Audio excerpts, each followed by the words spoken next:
I didn't raise my son to choose a stranger over his own mother, but that was exactly what he did on Christmas night. The words came out of my mouth before I even realized I had said them, calm and steady, cutting through the warm glow of the living room like a blade wrapped in velvet. Daniel froze where he stood, one hand still wrapped around a glass of red wine, his smile fading just enough for me to see the boy I used to know flicker beneath the man he had become. But that was later. 2 hours earlier, I had stood on his front porch with a neatly wrapped box in my hands, the kind of box that took me 3 evenings to prepare because I wanted everything inside to be perfect. The cold December air stung my cheeks as I adjusted my coat, the same wool coat I had worn for years, and pressed the doorbell. Through the frosted glass, I could already see the soft golden lights of the Christmas tree glowing inside, hear the faint hum of music and laughter. For a moment, I allowed myself to believe that this night would be like all the others we used to have, back when Daniel was young and Christmas meant something simple and honest. The door opened, and there she was. Olivia. Perfect hair, perfect smile, perfect posture. She greeted me politely, stepping aside just enough to let me in, but not enough to make me feel welcome. I noticed it immediately, the way her eyes scanned me quickly, as if measuring something invisible, something I had already failed to meet.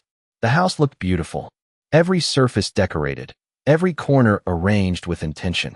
But something felt off. Not wrong in a way that could be named, just missing. I stepped inside, brushing the snow from my shoes, holding out the gift I had brought. For you both, I said, smiling softly. Daniel appeared a moment later, taller than I remembered, even though that was impossible. He hugged me, but it was brief, distracted, like a task he needed to complete before moving on to something more important. I told myself not to read into it. People get busy. People change. Still, as I followed them into the living room, I began to notice the small things. The dining table was set for 6. There were already 5 place settings arranged neatly, each with a folded napkin and a small decorative pine cone resting on top.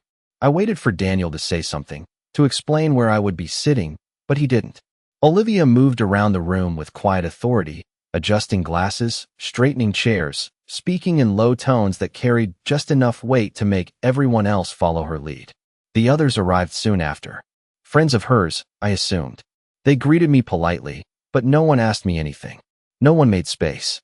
I stood there for a moment longer than I should have, holding my purse a little tighter, feeling like I had walked into someone else's celebration by mistake. Eventually, I set my gift down on a side table and moved toward the kitchen, offering to help. Olivia smiled again, that same practiced smile, and said everything was already taken care of.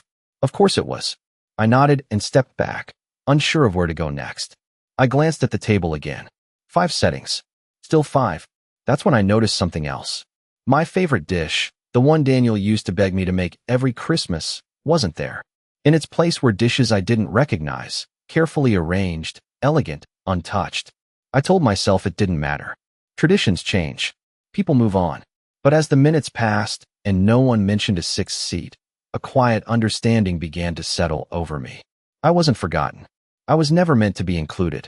And somehow, that realization hurt far more than if they had simply left me out by accident.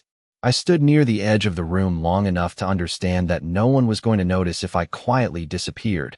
And for a moment, I considered doing exactly that, slipping out the same way I had come in, unnoticed and unneeded. But something in me refused to move. Not yet.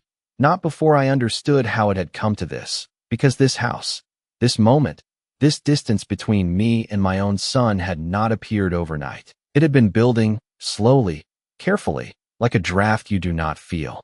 Until the entire room has turned cold, and as I watched Daniel laugh at something Olivia said, his head tilted toward her in a way that used to belong to me when he was younger, I felt that draft settle into my bones, reminding me of mornings long before this house, long before Olivia, when it was just the two of us and everything we had was built from effort and quiet sacrifice. I remembered the small apartment where Daniel grew up, the one with the thin walls and the heater that worked only when it wanted to, where winter nights meant extra blankets and warm tea instead of decorations and polished dinner tables. I worked double shifts back then, cleaning offices during the day and helping at a diner in the evenings, my hands always tired, my feet always aching, But I never let him see that part. I made sure his world felt steady even when mine was not.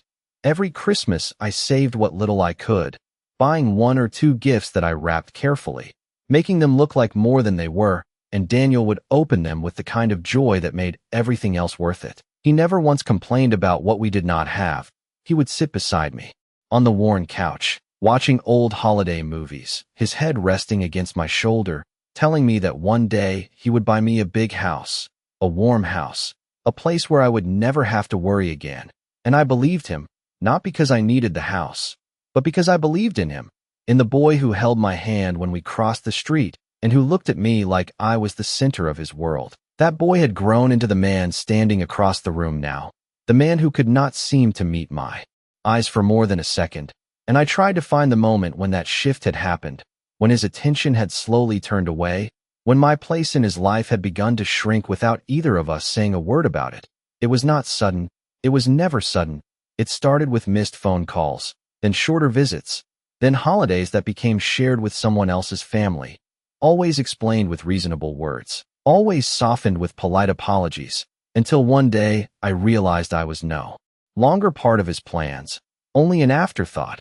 And when Olivia came into his life, everything accelerated in a way I did not fully understand at the time.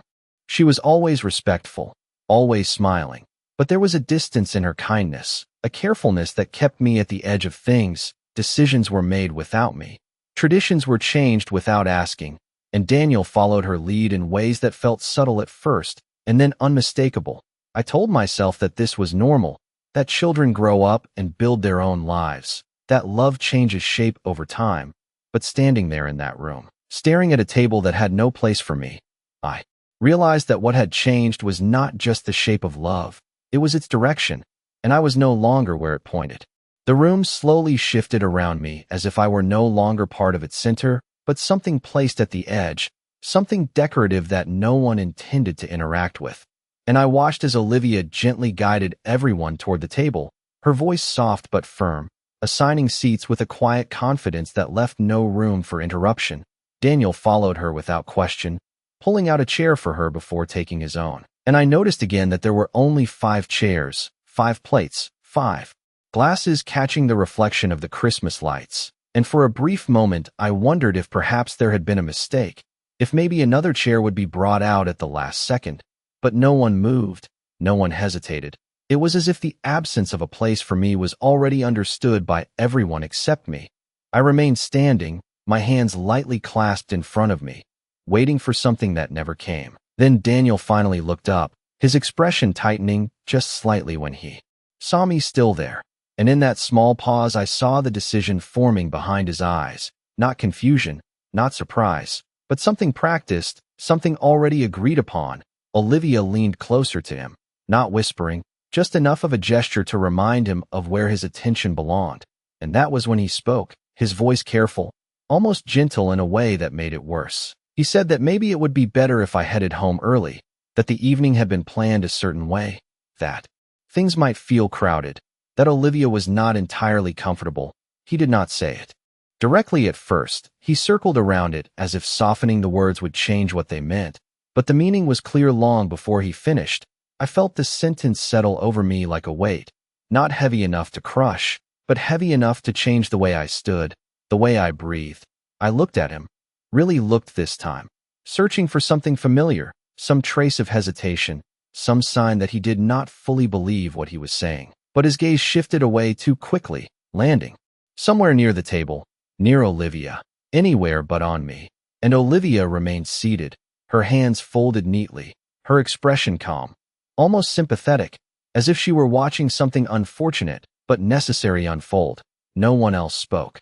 The room grew quiet in that particular way that only happens when everyone understands something difficult but chooses not to acknowledge it out loud.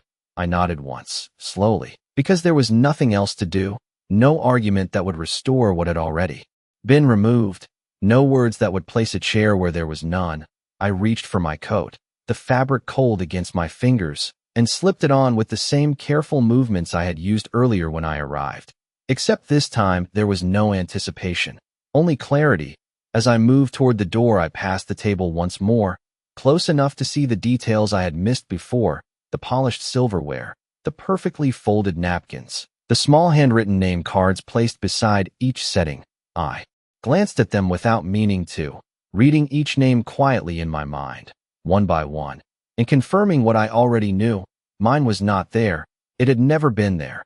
And that realization, simple and undeniable, settled everything inside me into a stillness I had not expected. I picked up my purse, my gift still sitting unopened on the side table, and for a moment I considered taking it back, but I left it where it was, because it no longer mattered who opened it, or if it was ever opened at all. I placed my hand on the doorknob, feeling the cold metal beneath my palm, and just before I turned it, I heard Daniel call my name, not loudly, not urgently, just enough to stop me for a second, and in that pause I understood something that had taken me years to see. This was not a moment of confusion or poor timing. This was a decision, one that had been made long before I stepped onto that porch, and now it had finally been spoken out loud. And once something like that is spoken, it cannot be undone. I did not turn the handle right away when I heard my name. I simply stood there with my hand resting against the door as if I needed that small piece of time to settle something inside me that had been shifting for years. And when I finally looked back, Daniel was still in the same place, one hand slightly raised as though he had almost reached out, but stopped himself midway, his expression uncertain now, caught somewhere between obligation and discomfort. And for the first time that evening I saw something else beneath it, not guilt exactly, but the awareness that a line had been crossed and could not be easily redrawn. Olivia remained seated, her posture unchanged, her eyes on me in a way that was no longer polite but measured, watching to see how I would respond, as if my reaction were part of a conversation she had already prepared for. And in that quiet moment, I understood that leaving silently would have been easier. It would have allowed them to continue their evening without interruption, to fold this moment into something smaller, something forgettable. But I also understood that if I left without saying anything, then I would be agreeing to something that was not true. I would be accepting a version of myself that they had already decided on, something temporary, something easy to remove when it no longer fit. And that was when the memory surfaced, not gently, not slowly, but with a clarity that felt almost deliberate. I saw the kitchen table from years ago, the one in that small apartment, the one where Daniel used to do his homework while I sorted through bills. I remembered the night he asked me why I always kept certain papers in a separate folder, and I told him that some things needed to be protected, not because you expected the worst, but because you understood how quickly things could change. After his father passed, I had learned that lesson in a way that stayed with me, and I had made sure that what we built, what little we had, would not be left uncertain. Over time, that small folder became something more: documents, signatures, decisions made quietly and carefully, not out of fear, but out of responsibility. I had never spoken much about it because there had never been a reason to. Daniel never asked again, and I never felt the need to explain, until now. I took a slow breath, the kind that steadies your voice before you speak, and I stepped away from the door just enough to face him fully. I did not raise my voice. I did not let any sharpness enter it, because this was not anger. This was clarity. And clarity does not need volume. I told him that I understood, that I would not stay where I was not welcome, and for a brief second his shoulders relaxed as if he believed that was all there was to say. But then I added something else, something simple, something that had been true long before this night. I told him that decisions have weight, even the quiet ones, even the ones made in decorated rooms with soft music and polite smiles, and that once made, they do not disappear when the night ends. I saw the confusion return to his face, deeper this time, and I continued, not to hurt him, but because he needed to hear it. I told him that the house he was standing in, the one filled with light and carefully chosen details, was not something that existed without history, without intention, and that sometimes the things people assume are theirs are not as simple as they appear. Olivia shifted slightly then, just enough to show that she was listening more closely now, and I met her gaze briefly, not with challenge, but with certainty. Before returning my attention to Daniel, I told him that I had spent many years making sure that everything I built would be protected, that nothing would be left to assumption or convenience, and that one day, when he was ready to understand what that meant, he would remember this moment differently. The room had gone completely still by then, the kind of silence that does not invite interruption, and I did not wait for a response, because this was not a conversation. It was a statement. I turned back to the door, this time without hesitation, and as I stepped out into the cold night air, I realized that for the first time since I arrived, I was not unsure of my place. I knew exactly where I stood, and more importantly, I knew exactly what I was taking with me when I left. The cold air outside felt sharper than it had when I arrived, but it did not sting the same way. It did not carry confusion with it anymore, only clarity, and I walked down the steps slowly, each one steady, measured, as if I had all the time in the world, even though I knew they were still inside, still standing in that silence I had left behind, trying to understand something they had not expected to hear. I did not look back, not because I was angry, but because there was nothing left inside. That room for me to search for. I reached my car and paused for a moment, my hand resting on the door handle, watching the faint reflection of the house lights on the windshield. The same lights that had seemed warm from the outside now looked distant, almost artificial, like something designed to appear inviting but never meant to be touched. I opened the door and sat down, closing it gently behind me, letting the quiet settle in. The kind of quiet that does not press on you, but holds you. Steady, I placed my purse on the passenger seat and sat there for a moment longer than necessary, not because I was unsure of what to do next, but because I was allowing myself to fully understand what had just happened. Not the words, not the moment itself, but the truth beneath it, the truth that had been building quietly for years and had finally revealed itself in a single evening.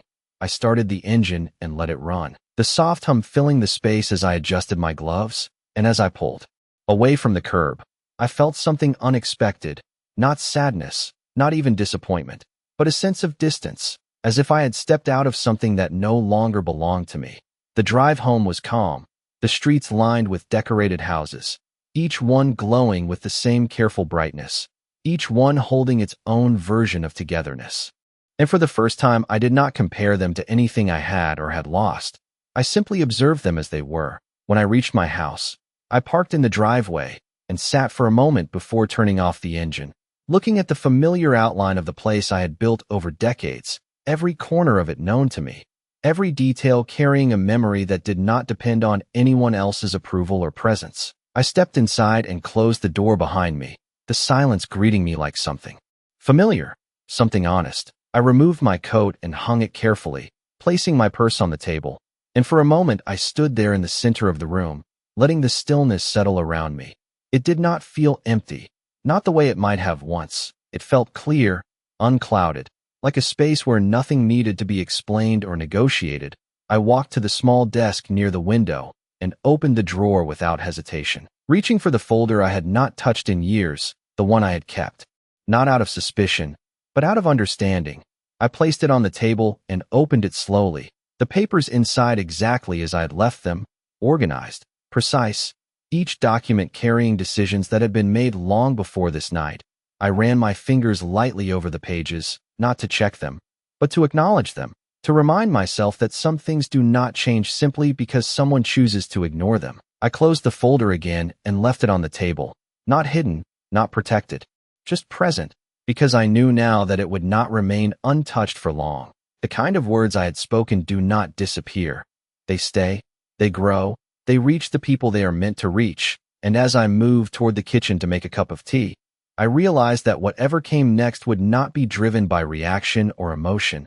It would be driven by something far more steady, something I had carried with me for years without needing to use it, until now. The kettle began to hum softly as I filled it with water, the familiar routine grounding me in a way that required no effort, and I moved through the kitchen with quiet precision, setting a cup on the counter, placing a tea bag inside, and waiting for the water to heat, not rushing, not hesitating, simply continuing, because there was comfort in doing something ordinary after a moment that had shifted something fundamental. I stood by the window while the kettle warmed, looking out at the dark street where the last of the holiday lights flickered in the distance, and I wondered, not with regret, but with clarity, how many small choices had led to this night, how many moments I had chosen silence when I could have asked questions, how many times I had accepted distance as something temporary instead of recognizing it as something deliberate. The kettle clicked off, and I poured the water slowly, watching the steam rise as it always had, unchanged, steady, reliable. I carried the cup to the table where the folder still rested, unopened again, but no longer forgotten, and I sat down, wrapping my hands around the warmth of the cup, letting the heat settle into my fingers before I reached for the folder once more, this time opening it with intention, not just to acknowledge what was inside, but to review it carefully, page by page. I began with the original documents, the ones drawn up years ago when everything had been uncertain after my husband passed. I remembered the conversations with the attorney, the long afternoons spent discussing options I had never imagined needing to consider, and how I had insisted on one thing above all else, that whatever I left behind would be protected from assumption, that it would not be taken for granted simply because of proximity or expectation. I turned the pages slowly, reading the language that had once felt complicated but now felt precise, deliberate, each line carrying a purpose that had not faded with time.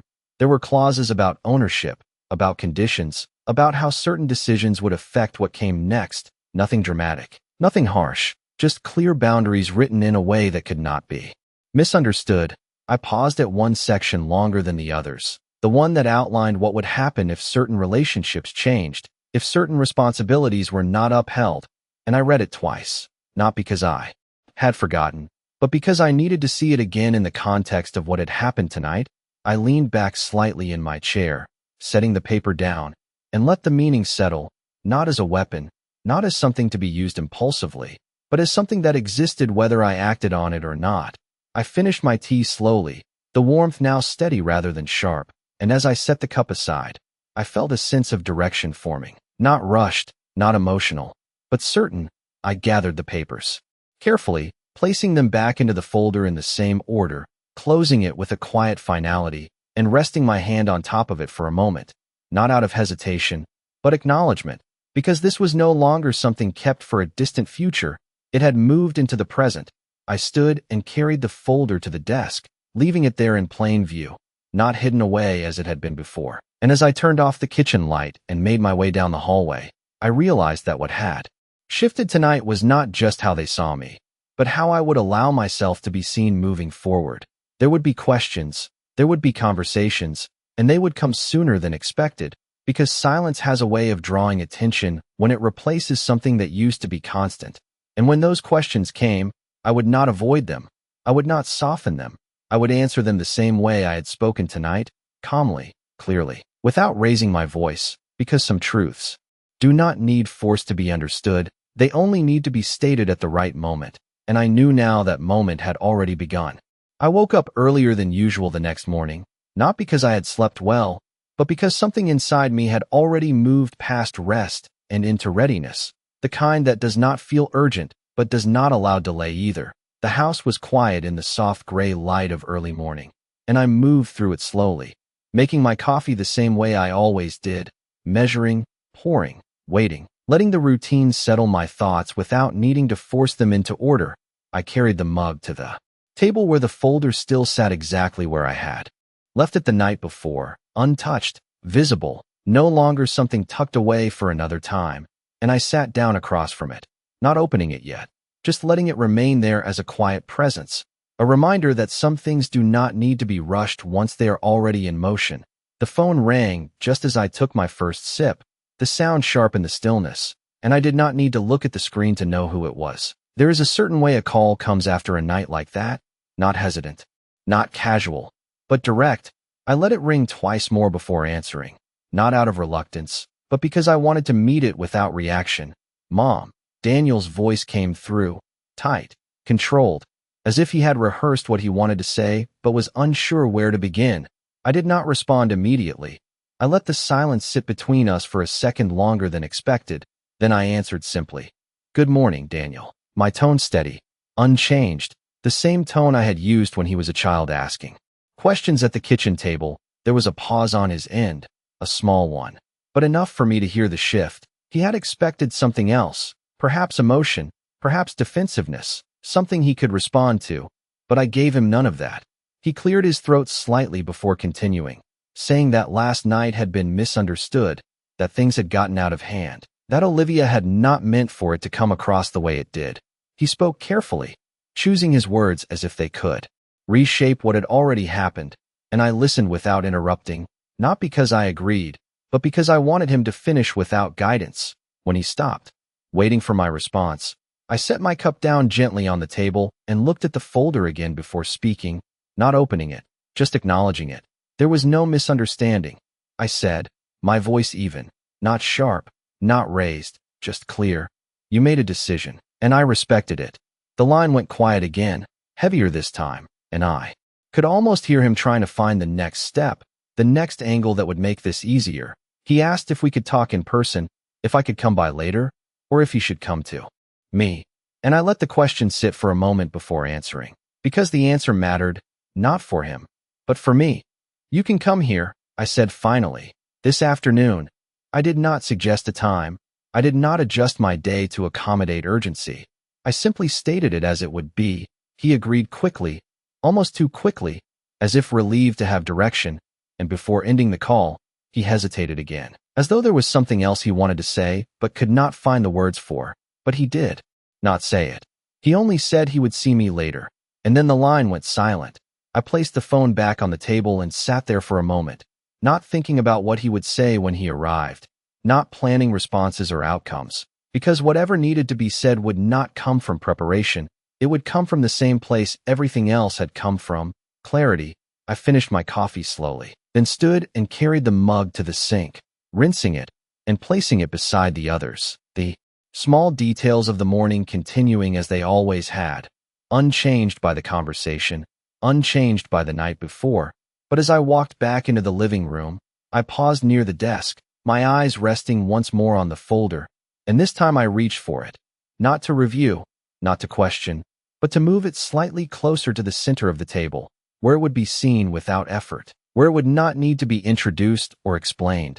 And as I stepped back, looking at the room with quiet awareness, I understood that when Daniel walked through that door later, he would not just be stepping into my house. He would be stepping into a truth that had already been decided long before he realized it existed. The afternoon light moved slowly across the living room floor as I waited, not pacing, not checking the clock, simply sitting in the same chair I had chosen that morning, my hands resting lightly in my lap, the folder placed within reach but untouched, exactly where I had left it. And when the knock finally came, it was softer than I expected, a controlled sound, as if even that small action had been measured. I stood and walked to the door, without hurry, opening it to find Daniel standing there alone, his shoulders slightly tense, his expression carefully neutral in a way that told me he had spent the entire drive rehearsing how this would go. He stepped inside after I moved aside, glancing briefly around the room as if seeing it differently than before, as if the familiarity now carried something he could not quite place. I closed the door behind him and gestured toward the chair across from mine. He sat, but not fully at ease, his posture upright, his hands resting on his knees for a moment before shifting, adjusting, betraying the tension he was trying to contain. I returned to my seat and allowed the silence to settle first, not to make him uncomfortable, but because silence often reveals more than questions. He was the one who spoke first, apologizing, explaining, circling around the same words he had used on the phone, saying that things had not been meant the way they appeared, that Olivia had felt overwhelmed, that the evening had simply gone in the wrong direction. And I listened without interruption, my expression unchanged, my attention steady, because I needed him to hear himself fully before I responded. When he finally stopped, waiting again for me to fill the space, I reached for the folder, not abruptly, not dramatically, just a simple movement that shifted his focus immediately. His eyes followed my hand as I placed it on the table between us, and I opened it carefully, turning it so that the pages faced him. I did not push it toward him yet. I let him look at it from where he sat, giving him a moment to register what it was without explanation. His brow tightened slightly, confusion replacing the practiced calm he had brought with him. And that was when I spoke, my voice even, measured, the same tone I had used the night before. You said last night that the house felt crowded. I began, not accusing, not challenging, simply stating that it would be better if I left. He shifted in his chair, his gaze moving briefly away before returning to the table, and I continued. What you did not realize is that this house, the one you are living in, is not something you can make decisions about without understanding what it is tied to. I turned one of the pages slightly, just enough for the heading to be clear, and I saw the moment he recognized the type of document it was, not the details yet, but the weight of it, the kind of paper that does not exist without intention. His posture changed then, subtly but unmistakably. Leaning forward just a fraction, his attention no longer divided, and I placed the folder closer to him, not pushing it, just making it accessible. I made sure years ago that everything would be clearly defined, I said, my eyes meeting his now, holding them without pressure. Who lives here? Under what conditions? And what happens when those conditions are not respected? The room felt smaller in that moment, not physically, but in the way that clarity narrows everything down to what matters. He looked at the pages, then back at me, the first real uncertainty breaking through his expression, and I did not rush to fill it. I let him sit with it, because this was not about convincing him. It was about allowing him to see what had always been there, waiting for the moment when it would no longer be ignored.